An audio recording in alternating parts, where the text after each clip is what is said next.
I had to call somebody, talk to him, and cried a little bit. And I'm like, dang.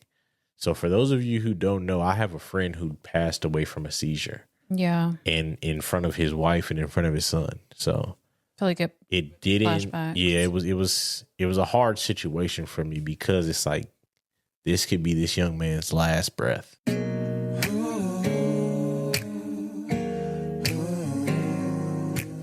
Hey guys, it's been a minute since we've been here. I'm tired. Hey guys, it's been a minute since you guys have seen us, but we're back now. So welcome. Welcome to the Other Half podcast. Mm-hmm. Yes, it's been a while since we've been here. We've just been busy. What have we been doing, Erica? Tell them what we've been doing. Just, regular stuff. Work, kids, home stuff, trying to rest in between. Pretty much. Yeah, so today we went to church. We went out to eat. We went to the store. And we went to another store. Then I put together a TV. And then I set all this up. So I'm tired. Yeah. I'm tired. So today's podcast is going to be... first of all, let's get to our icebreaker. Because I don't know. Sorry. She ain't did this in a while. She a little rusty. So...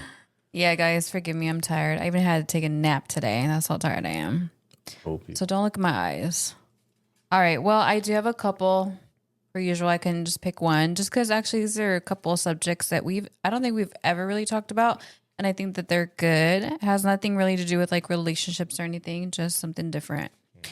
So the first one, it is, what was your spiritual background as a child and how does it impact your life today? Spiritual background? Yeah, like what did you grow up as? Did you go to church? What was your religion? I grew up we went to a Baptist church that lasted forever. And it was all day. So, and I still go to church today. We go to a Christian non-denominational church. So, yeah. Yeah, so where is it? I got a Legacy Church. Yeah. So actually, guys, this church, Avery found it on Instagram. I found it on Facebook. And because we were looking for a home church, we hadn't been to church since we lived in Iowa, actually, which was what? I don't know. No, we went to church in Washington a little bit. Whenever you speak away, you can't hear. We went to church in Iowa. We went to church in Washington a little bit. What is it? Word of Faith? Oh, yeah. Just a few times. But you know what? It's true. Like, you have to really find a church that feels like home. Mm-hmm. And I don't feel like we had found that since we left Iowa. So when we came to Arizona, we were looking for a church to call home and that would feel like, you were really just feeling the spirit.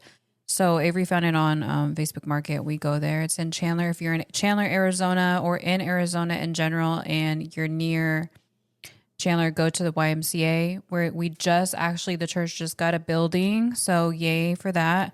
But that won't be until, we won't be able to go to that building until next year. Yeah. But anyways, so yeah, you grew up as a Baptist. What was it like? Do you feel like, how did that impact your life as a child and now? As a kid, it was just church, I guess. You know what I mean? Mm-hmm. Like, you do what your mom says and you go.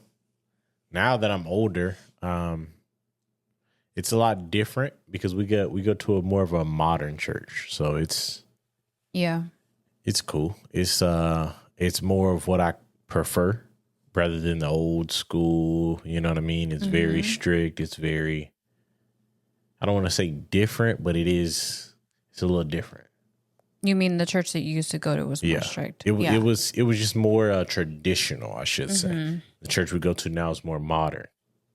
Yeah, and I think it's more like no judgment, come as you are. Really, like the Bible says, come as you are. Very welcoming. Mm-hmm. Lots of young people, but also all kinds of ethnicities, backgrounds, everything. So I love it. Well, that's interesting. So how'd you grow up? Well, the reason why I pulled this card is because I actually grew up. I've always been in church, to be honest with you guys. And I grew up as a Jehovah Witness. So that's why I wanted to, because if you know anything about Jehovah's Witnesses, and like no shade or anything, but I grew up as a Jehovah Witness. By the time I was 10, my mom became a witness. By the time I was 16, I left that religion. I never felt anything going to they call it the Kingdom Hall, so it's not the church. But I never felt anything. I didn't feel like I was connecting to God. I didn't feel like I had any kind of relationship. I felt nothing. So it just felt forced. And then my mom got baptized. My sister got baptized. I was the only one that they kept trying to get baptized in that religion. I could not do it. It didn't feel right. Then by the time I turned 18, I was going to my oldest three, their dad is a pastor. So I basically, from the time I was 18, more like 17 actually, because I met him when I was 17, I started going to church again. So basically I converted from that to Seventh-day Adventist, but pretty much Christian. Then I got baptized at 18, and that's when I felt like I found God for real for the first time in my life. And then, yeah, now we're here. But growing up, it was hard because you, as a witness, you don't celebrate holidays. So you don't celebrate your birthday. You don't celebrate Christmas, Easter, Thanksgiving, nothing. 16 whole birthdays. It just yeah was another day. Yeah. Because remember when I told you about my 13th birthday? No. So my 13th birthday was a big deal to me. And my mom and my sister were kind of like always wishy-washy with the religion. Like they never were actually, like they would be committed and then not committed, committed, not committed. It's just like whatever, everybody's guilty of doing that. And so my 13th birthday came around and I wanted to celebrate it. I thought it was a big deal. And we didn't really celebrate it until like later in the evening. Then I remember them coming home with a cake and a necklace for me. But prior to that, they didn't know that I felt so sad. And like, I felt like people forgot me. It was just weird because I was confused. Are we celebrating or are we not celebrating? We would always not celebrate back and forth. And so, yeah, I was really dramatic. But that was a time when I didn't want to live. So anyway, it was really hard, basically, is what I'm saying. It was hard growing up in that religion. So what about now? So now I feel like thankful. I would be happy with the church from Iowa or where we are, but I really love where we are now because it's such a community. Mm-hmm. And church, even the pastor said it should not feel like you have to endure it. It should be, enjoyment when you're there. And it shouldn't feel forced. It should just feel, good to be there. Like you should look forward to going to church, and that's how it feels for us. So yeah, now it's totally different, and my kids don't have to go through what I went through. So that's good. I thought that was an interesting card now. I don't know about all that. It was all right. I guess because of me, I was a witness. I mean, I just grew up in a black church. You know what I mean? Like, you go in and whatever you get there, we usually late. We get out late. Yeah, I don't miss that, I feel like my cheeks was on fire when I left there. Boy, my whole arm was asleep, everything. Yeah, I think that's hard for kids. It is hard because there was nothing for kids. At least the church we go to now, they have a whole... There's different classrooms for kids. They're in there with their friends, other kids. For us, it was like, sit on this bench, listen to this. My uncle, who was, you know what I mean? Let's say I'm a kid, he's 50 plus. So to listen to that, it's like you can't really relate. You know what I mean? Yeah. So. Well, anyway, that was that. So y'all, let us know. What did you grow up? What was your experience? And I do want to get baptized again, by the way, because I was 18. Like I said, I got baptized as Seventh-day Adventist. I knew she wanted to do that. Someone told me that today. Yeah, I do. Every time at church when they say, I'm like, man. But you know what I feel about it is that I'm not gonna do it just to do it. Mm-hmm. If I'm gonna do it, I really have to change a lot of things.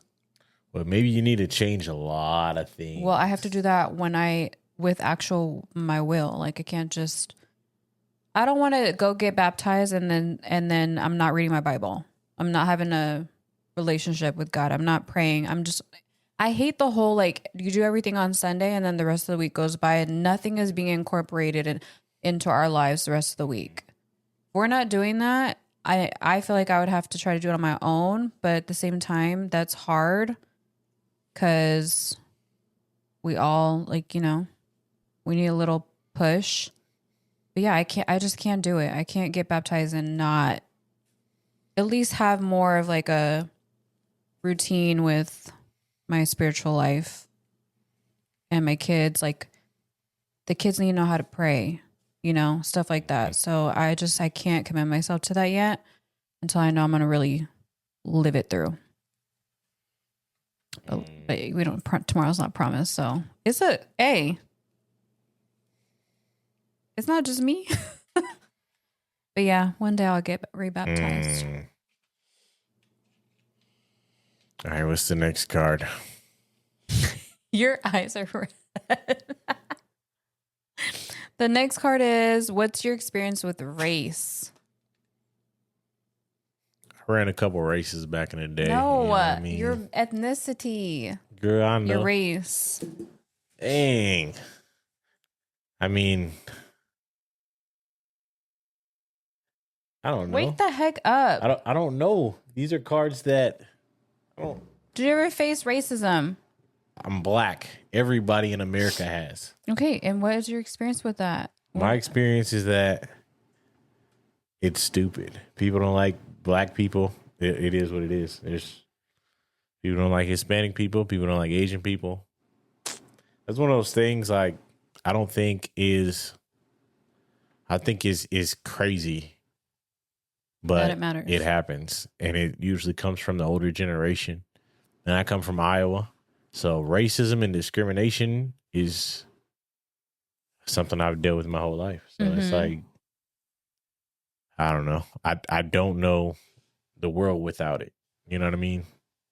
Yeah, no, I mean, I knew that, but I guess I was going more towards the gear of like, or like in the direction of like, for me, I'm Mexican, just full Mexican.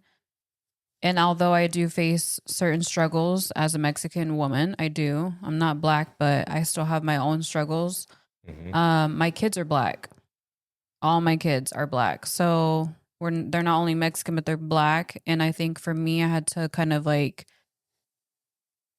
I hate to say realize that, but eventually I have to really understand that they're gonna face those struggles of, you know, racism in general. I mean, I think everybody faces it, but yeah, it's just something, I don't know, that's what I was just thinking when I pulled that one. And then for me, I feel like growing up too, I'm Mexican, but I always had like an identity issue. I never really felt Mexican. I always felt American too. And then I would always be kind of like, people would think that I was something else. So I've been told they thought I was half black or Hawaiian, Filipino. I've gotten so many different things. But if anything, I feel more like the issue has always been because I'm Mexican. I feel like there's almost more racism with Mexicans and black people. But like Mexicans against black people, or? Sadly, that is true. And I don't know why it's like that, because I think we're very similar, but I feel like a lot of Americans or white folks or just anybody, they're racist towards Mexicans. Look at all the Trump stuff, you know? Yeah. Yeah. Like they don't want us here, but yet we are the ones that work so hard. Well, but anyway, that's one of those, I don't know. That's crazy because I feel like there's cool people in every race, and every race is ghetto people. You know, every race has their ghetto people. Yeah. Right? But I feel like they're just ghetto people. You know, I don't look at them like, dang, look at them ghetto Mexicans, or look at them ghetto black people. There's ghetto in every race. It's ghetto. They call it trailer park. Yep. Then there's all kinds. But we've had white people help us out. We've had black people help us out. We've had everyone. My boy Jazz, you know what I'm saying? Asian, help us out. So it's like, I don't know. I'd try not to look at it like that because it can also cripple you in a lot of ways. Because there's a lot of people who come in the shop and it's like, oh, white people want to keep us down, and it's like you gotta look outside of that eventually, bro. Yeah, that's true. You can't use that as crutch your whole life. So it is what it is. Well, anyways, so what do you want to talk about today? So today we want to talk about life in Arizona and if it's for people. Well, we want to talk about pros and cons. Oh, also, what is pros and cons? Also, what's the update on what? Living in Arizona. What's the update, y'all? It's just me and Avery and the kids now. Guy left. Wow. You want to give him an exit interview, an exit speech? Button or anything? No. Nah, not today. But yeah, guys. Guy's not here anymore. So y'all did get to see him, I think, on 1 or 2 podcasts. But that was not. I was looking for like, aww, or like a violin or something. No, that's the right one. You're mean. Anyway, he went back to Iowa, y'all. So, anyway. He'll be all right. So, yeah, guy moved back. Anyways, back to what I was saying. Life in Arizona. What are you're going to start with pros or cons? I would say let's start with pros. Okay, what are your pros about living in Arizona? Well, for me, it's just personal opinion, but I love that it's so close to California, Texas, Nevada, where Vegas is. And, yeah, I just feel like everything's like pretty close. You could literally drive to California and you could drive to Vegas. You could drive to Texas. But I also love that we don't have all the... I ain't driving to Texas. It's not that bad. It's not that far. What part of Texas? I don't know, but it's not that far. Like Cali is what? I mean, it depends on where you go in Cali, but it's 5 to 10 hours. Vegas is 4. But anyway, so I love that. I love that everything is very close by, and also a flight is not that long either. It's like 45-minute flight. I like that we don't have all the weather crisis things going on. Mm-hmm. If we do, it's very rare. Facts. But I like our weather. Like even right now, it's really nice. It was so nice today. Everybody looks forward to October. I also love I like the diversity, and I'm so tired of people that come to Arizona and come to the wrong places and then claim that there's no diversity or where's the black people at? Like you gotta branch out. If you're gonna come to Arizona, stop just going to Phoenix, please. Don't just go to Scottsdale because, yeah, you're going to see more white folks there. So I just feel like I love the diversity. I love all the different ethnicities, backgrounds, and the culture that's here. There is culture and opportunity. That's what I love about.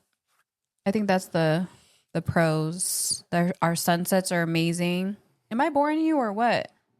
You need some coffee? It's been a long day, my boy. Okay, dang. Well, none of that energy on the podcast. Dang, you see this? I get in trouble for yawning. I ain't even do nothing. You can't control your yawn. You see? Yeah. Wrap it up. I say Another pro is it is fast, but I also like that too. Keeps you going. How's it being fast paced? Changed you? I definitely have learned to fit in, but I will say the road rage out here is bad when it comes to like the driving. Everybody talks about the driving. It is true. It's true. You'll see when you come. We don't have like a lot of like traffic unless there's something going on or it's like on the weekends. But when we say like the driving or whatever, we mean like how people drive. It's like a racetrack. So yeah, I feel like I've adjusted. I feel like it's made me more like if I went to California or somewhere busier, I don't know, Chicago, New York, I'd be fine. I would know how to just fit in. When we first moved here, Erica didn't get on the highway to go anywhere. Mm-hmm. She took the main streets, and it took her forever to get around. And all of a sudden, she thinks she's brave enough to get on the highway. You know, you just gotta move. You gotta move. She's telling me that, and she was scared. Boy. No, it's true. You really just have to like move. It's like read the room. If you know, you gotta pay attention and move with traffic. You cannot be slow. Facts. Because people will let you know. Yeah. Well, my pros are the weather. The living situations are more modern and more updated. And back home in Iowa, I've never seen a roof get repaired. Mm-hmm. Like if it did, I didn't live in those neighborhoods, or maybe it lasted longer. I don't know, but I didn't see that stuff. It's it's kept nicer. You know what I mean? Maintained better. As far as like construction and stuff, it's fast. They put up buildings. It's growing a lot. Mm-hmm. It's a place with opportunity. My kids can grow up and be whatever they want. It's a place where there's opportunity and people are looking to give you opportunity, and the opportunity is there to if you want it. Yeah. There's just opportunity everywhere. What else? Yeah, my family can come visit. We got an international airport. Yeah, like the winter, no snow. That's what I need. I will not live anywhere with snow ever again. And I don't care. So dry heat, just everything. Like versus humidity. Yeah. So I moved here, started working in a shop, didn't have any clientele, and within a year I was booked and busy. So it's a great place. I come from a place where I've been told they can't give me a loan because of my last name. So to come out here and be able to build and be able to put my last name on a business is great. And that alone is a lot.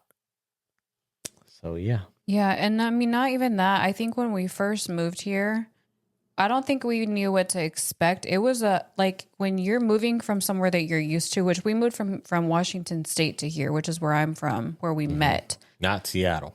Yeah, not Seattle. It's called Tri-Cities. So when we first moved here, like I said, we didn't know what to expect. It's a risk that you take. We came out here, though, with the intentions of building more opportunity. I kind of knew what it was going to be like because I had lived in Arizona prior years ago. But we seriously, when you think about it, it's crazy. I think that we're so strong and truly independent and had a lot of faith in ourselves, because when he first came here, he didn't know if he was going to have clientele.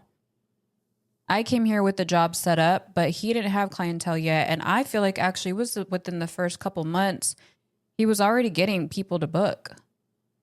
He wasn't booked all the way yet, but he was still getting people to book. It was fast. So to me, I feel like if you're going to move in Arizona in general, we're just talking about Arizona because you could do this anywhere else too, California, wherever, Colorado.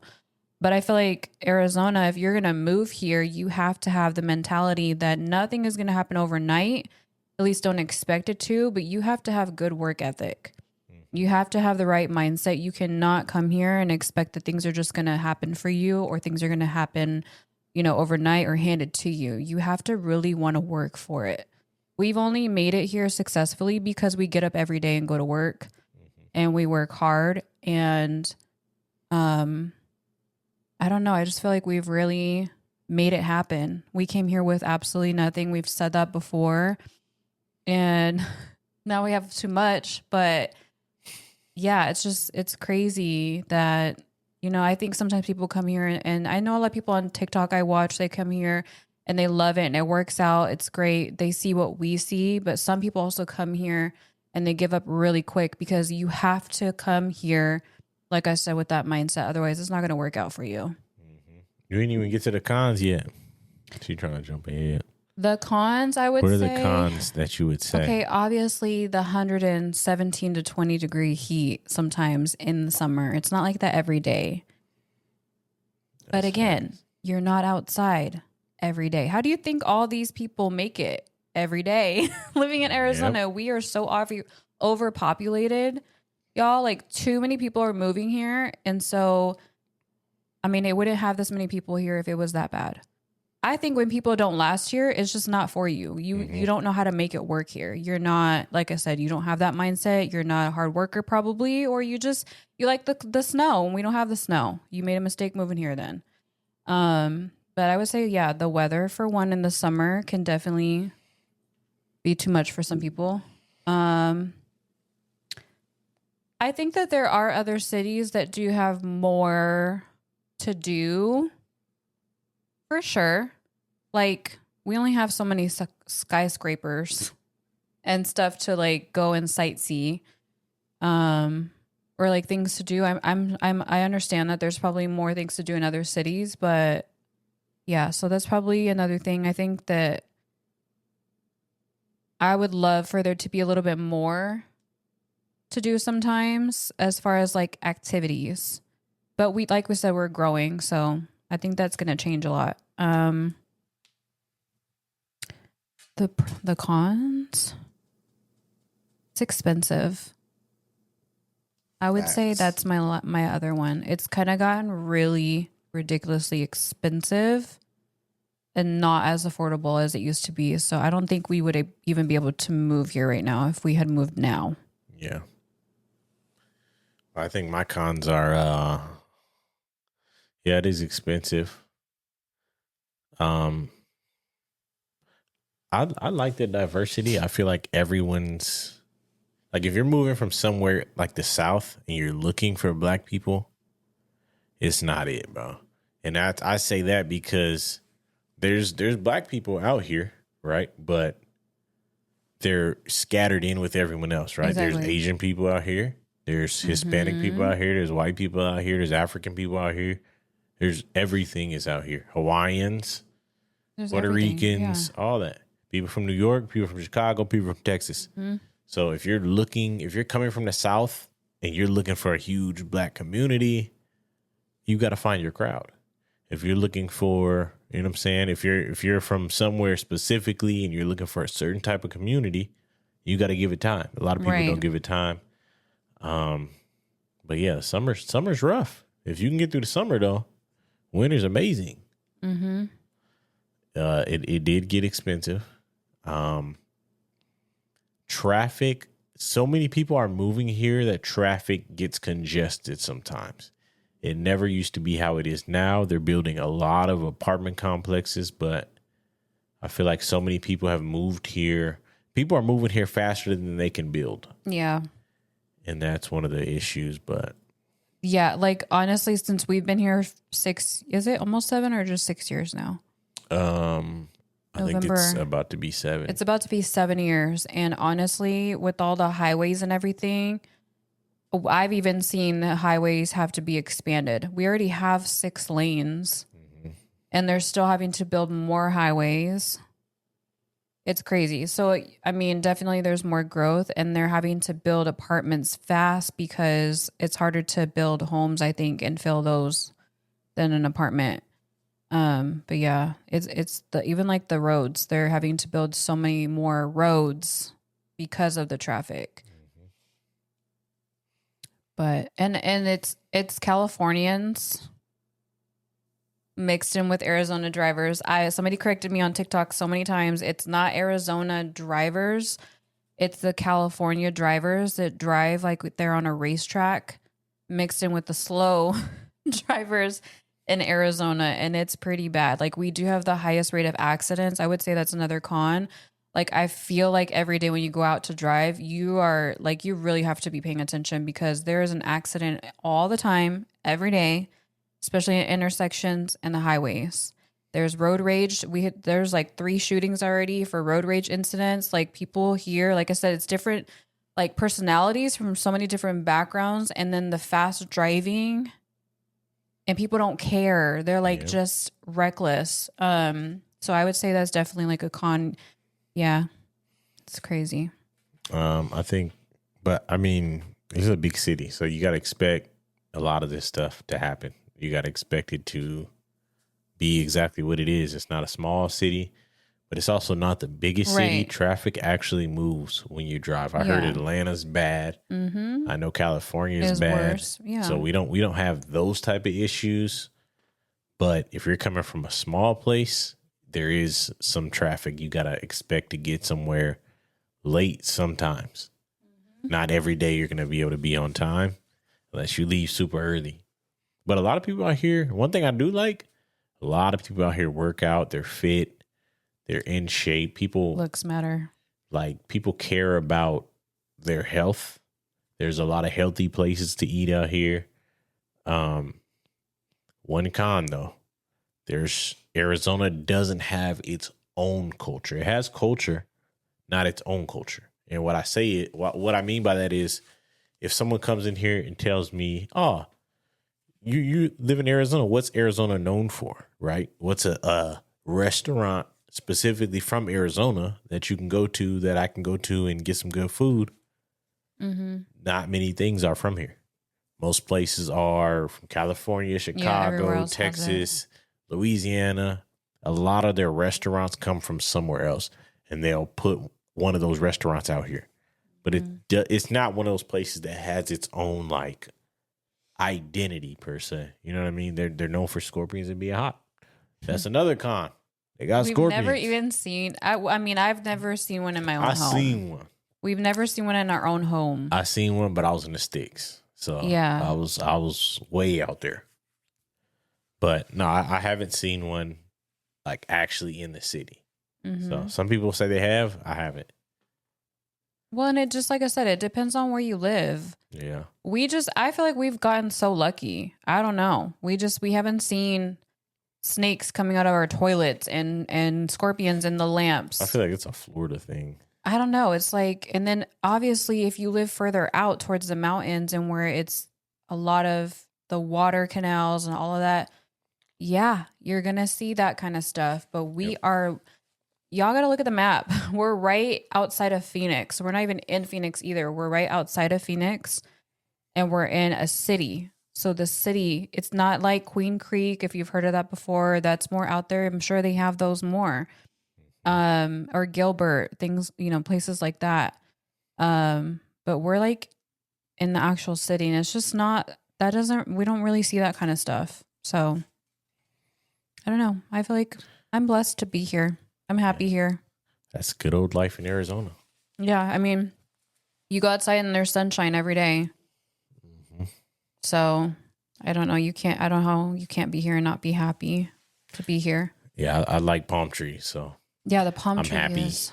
I'm happy. The skies, the sunset. It's beautiful. And there's so many places there really is. There's a lot of places to shop. I'm sure there's so many food. If you go on TikTok or whatever and look up things to do in Arizona or things to eat, you'll see where everything is. You just have to look. You got to search, give it time. But yeah, it's not for everybody. I'm sure Iowa has. Don't start. Don't even go there. It's beautiful things. Anyways, Erica just ruined the mood. So since we're ruining the mood, let me ask you this. What is the worst thing you've either dealt with or had to do, the hardest thing in your job? Because we now work in the service industry together. Yeah. Do they know what we do? They know I'm a barber. They know you wax, I'm pretty sure. Yeah. So in case you haven't met us before, Avery is a barber. They already know about me. Cuts by Cruze, Era Barber Studio. Look him up. Amazing.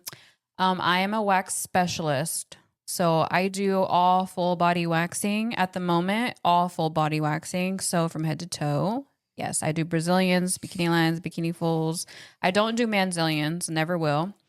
But yeah, I do love what I do. I finally found something I love as far as like a career that I'm pursuing right now. But I will say, I feel like I'm probably dealing with a lot of things that he's already dealt with or is used to dealing with. But I would say, yeah, I was going to say the hardest thing I've had to do is a service on someone that is not following all their aftercare. And they're shaving in between. And then they're expecting flawless results. Not going to happen. So I think just not understanding what it takes to have a good wax, or like not understanding all the educational stuff about waxing and expecting, or like people that come in with no brows and expect you to all of a sudden make them have brows. We don't do microdermabrasion, or what is it? We don't do microblading. We're not painting on your brows. We're waxers. So, I feel like that's mine. It's just, people just don't get it sometimes. So is there a specific moment, like an example, where you're like, dang, this ain't it, or this is hard to do? Yeah. Or is there a time where it's like, dang, maybe this isn't for me? Yeah. So tell about it. All the time. All the time. Dang. Well, no, because like I said, I have to do every service. I have to do anything from head to toe. I can get booked for eyebrows all day, or I could be, and like my books would be like eyebrow, bikini full, or it'll have all of these services in one, like a full leg, full arms, eyebrow, Brazilian, booked in one service. And it's just certain services I don't really like. When I go on my own, I'm only going to be doing certain services. So I'll only be doing like Brazilians, bikini fulls, bikini lines, an upper lip, underarm, and maybe a full leg at some point. But I hate doing full arms on people because, like I said, if they don't follow aftercare and stuff, it doesn't work. Mm-hmm. It's not gonna work. But yeah, every day it's hard. I feel like I'm going through the thick of it because I don't have a choice. I have to do services that I don't want to do, which would be like an eyebrow. I hate doing eyebrows. It's just not for me. It's too tedious, too slow. It's exactly why I'm a licensed as a lash tech, but I also don't do lashes because it's too slow and tedious for me. Yeah. So I feel like every day there's something on my books that gives me anxiety that I don't want to do because I just don't enjoy it. I don't like it. But every job has something that you don't want to do. Yeah. So for me, I wouldn't be doing eyebrows or full arms. I ain't gonna lie. Those are some things that I just don't offer.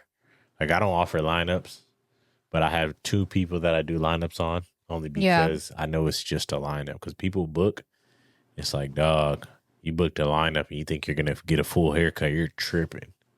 Or maybe they think they booked a lineup with no lineup. No, they know exactly what they doing. No, I mean, like, have you ever had somebody book a lineup and they're like, where's your hairline? No. Okay, well, that's what it is for me. People come in with no eyebrows and then expect me to give them eyebrows. It's crazy. Or they pluck their eyebrows to death. And if you know anything about hair and waxing, if you pluck your eyebrows, the wax is not going to pick up your brows because the hair has to be a certain length. So yeah, you're going to be left with a bunch of little bitty short hairs because I'm going to have to tweeze you. You might as well do that at home. So that's mean.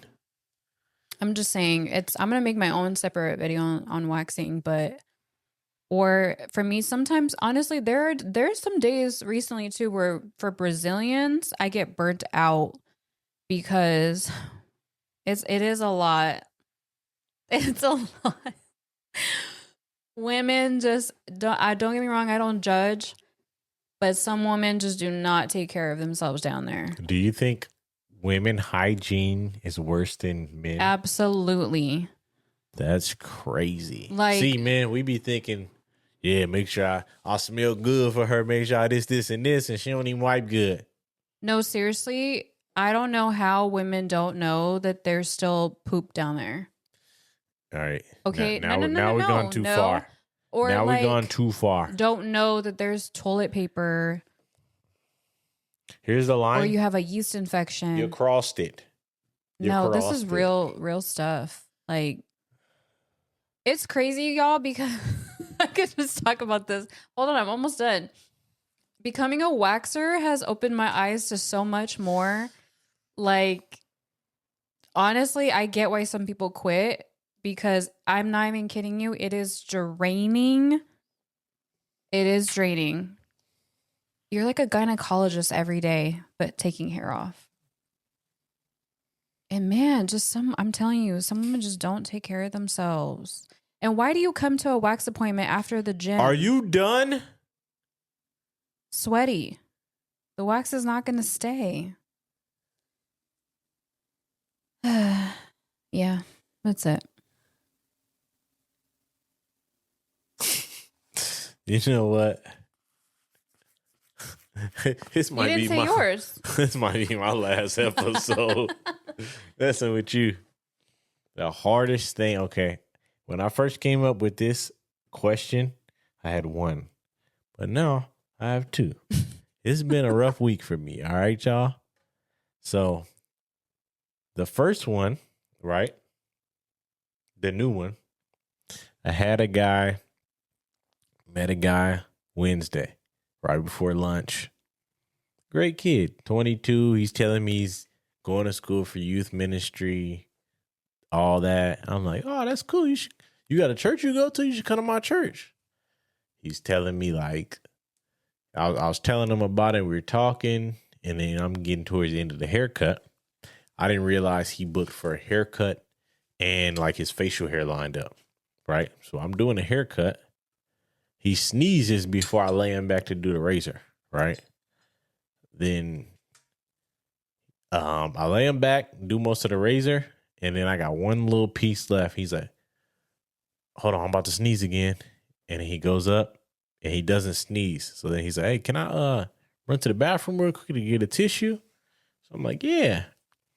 So I take the stuff off him, go to take the cape off, it's stuck under his neck. He's having a seizure. Oh, yeah. I didn't know where you were going with this. So it's like, that was one of those, I didn't know what to do. I'm running through the hallways. Everybody took lunch at the same time. So I was there and like I had to go to the other side of the building to get someone. And I didn't want to leave him alone. By the time he wakes up. By the time he comes out of the seizure, he doesn't even know what happened. And I'm coming back in the room and I'm like, dang, I didn't know what to do. I should have called the ambulance or something. But then I'm talking to him and he doesn't seem like scared or anything. So it's like there's something you're not saying, right? So then he's like, oh yeah, can you just so I'm if you know anything about seizures, he was sweating like hard. But so then I'm trying to blow the air on him. I turn on the fan, all that.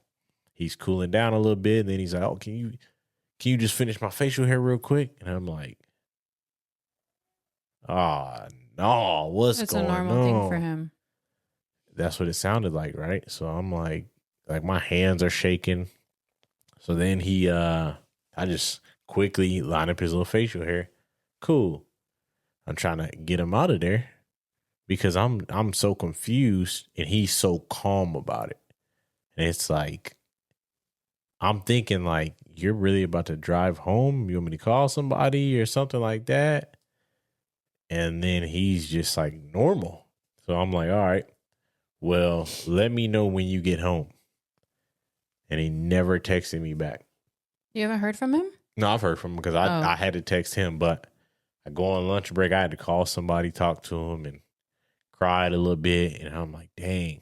So for those of you who don't know, I have a friend who passed away from a seizure. Yeah. And in front of his wife and in front of his son. So I feel like it didn't. Flashbacks. Yeah, it was a hard situation for me because it's like this could be this young man's last breath. You know what I mean? And then it was just, I texted him. He's like, "Oh yeah, man, I'm straight. I'm sorry for all that. Like, I'm sorry about all that." And then I just asked him, like, "Has this happened before?" And he's like, "Yeah." And I'm like, "Man, you could have at least told me something." You know what I mean? But I don't know. It was a rough situation. I feel like you've been through that, especially even with me when you found me in the bathroom. And I guess you didn't really know probably what to do.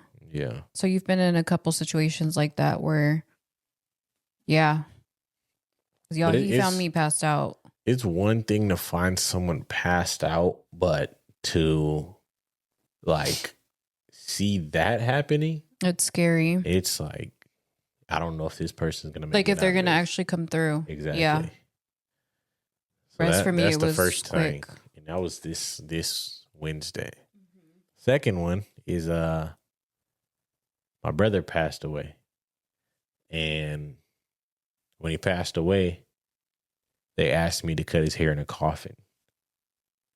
So I had to be his last haircut. And that may have been the hardest thing I've done as a barber.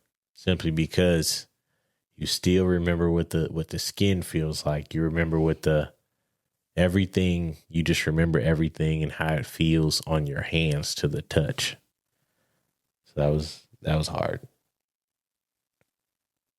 That was tough. You just made mine seem like absolutely ridiculous. I mean, I was just asking. I've never But I feel like you're that. still new in your who knows journey. what I'm gonna face. So yeah, we'll see. I've even had to. You might see some mice. I might. I've actually had to also wax a couple women that literally their baby, like they were like a few days from giving birth, and their baby's head was cradled. Did I tell you that? Cradled literally at the cervix and pushed out. So like imagine. Nah. You gave that baby a ball like it spot. literally looks like their baby could come pop out, and I still had to wax them. Don't y'all got rules for that? Like, no.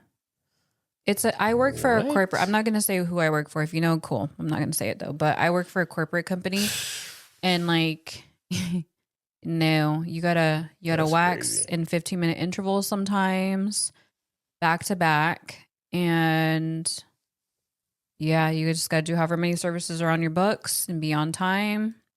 You got to wax pregnant people who are about to give birth, and you got to see everything. Hey, nah. You know, what's your thing on like people not tipping? Do you ever have anybody that doesn't tip you? And like, I have a lot of people who don't tip.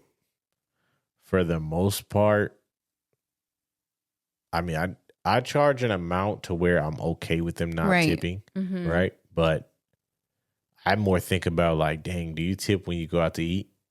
Because I found out some people don't. Yeah, And that's crazy. like being service. I don't really mind not tipping me. Cool. If you can't, you can't. If you can't afford it, cool. If you can't afford it and you don't want to tip, cool. Mm-hmm. But I'm also not going to go crazy out of my way for you, especially if you're not tipping and you're late all the time. Mm-hmm. You get whatever's on the books. Yeah. But if I got people who tip extra or just tip $5, and it's like I make sure I take care of those people because they also know that I have a family and they know that I'm going to go out of my way and make sure they're good all the time. Mm-hmm. Because you got to think like me as a barber, I look at it like I'm going to meet these people, or I'm going to be with these people through birthdays, funerals, weddings, high school, prom, homecoming. You know what I'm saying? Like every big situation, driver's license pictures, everything. Mm-hmm. So it's like if as long as you do at least go the extra mile to be on time every time, we're good. Mm-hmm. But when it starts to become, you can come in whenever you want, you can do whatever you want, you don't got to look on the app to book appointments, you can hit me up.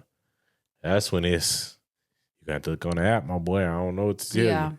You hit me up day of, last second, you tripping. Yeah. I don't know. You have to, I realize you have to be in this kind of like, what is it, industry to understand about being respectful when it comes to time. Like for us at work, you have a 9-minute grace period, which in my opinion, you should have a 5-minute because we understand traffic, everything, you know. But also, if you're going to be even 5 minutes late, 1 minute late, call. Yeah. Like have some respect for people in this kind of industry, whether you're a barber, hairstylist, nail tech, whatever they do for you, your lashes, you know, call if you're going to be late. Call if you're going to be a minute late because you don't understand that the world does not revolve around you and there's other people after you. So when you're late, the next appointment's late. We do our appointments in that slot for a reason. That's how much time it takes. So I feel like that's the other like little con too at work is like, you know, sometimes you got to take them 9 minutes late and then you got to still get that 15-minute Brazilian done, you know, and not in 15 minutes, less time than that. So it's stressful and it's crazy how much like people lack respect in that area of like time. Be on time. And I mean, there's also like, I charge people when they don't show up. I charge people, I run their card, I keep their card on file. You don't show up for a haircut, I don't get to feed my kids for that hour. Somebody else could have took that spot. I don't get paid at all that hour. I don't get paid hourly. You're paying for a time slot. You're not paying for a haircut. So you got to keep that in mind. And if you don't show up, you're not paying for the next person's haircut. You're paying for that time slot that you missed. Some people are like, oh, I don't want to pay for nobody else's haircut. You're not. You're paying for the one that spot you just took. So it's like people don't understand that. Yeah. And they don't get it. But then I have a lot of people who are like, man, I'm going to send you the money right now. And they send the money. I don't even got to ask some of them.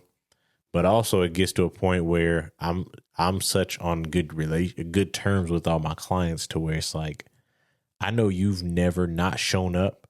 So this one time I'll give you a pass because this is the first time. Yeah. It's like when you work a regular job and you've never been late, but you've never called out. You call out one time. Yeah. So we know life happens. We understand. You text me and you say, hey, I'm going to be a few minutes late or whatever. Cool. But if you come 20 minutes late and you ain't tell me, I'm going to tell you straight up, hey, you got to turn around, my boy. I can't cut you. Yeah. Yeah. I'm going to still run your card. That's how it is too. If they're 9 minutes late and I have someone after them, they have to reschedule their reservation. But I mean, yeah, it's just, I don't get it. I don't get it at all. Crazy. Yeah. Well, that's all for this episode. So yeah, we just have random stuff to talk about. I feel like it's just whatever comes to my mind. Yeah. But thank you guys for listening and watching. We'll try to be more consistent. So Will we? This whole okay. whole day already went by so fast. Subscribe. Follow us on our social media. Follow me on TikTok, Erica Pledge. If you want to see content from me. Don't follow me because I'll tell you about yourself. No, I'm just playing. Yeah, he's mean. Don't follow him. But subscribe. We on all platforms. Spotify, Apple, YouTube. And let us know what y'all want to see next. We'll catch y'all in the next episode. You losing your voice? Leave me alone, bro. Goodbye. Bye.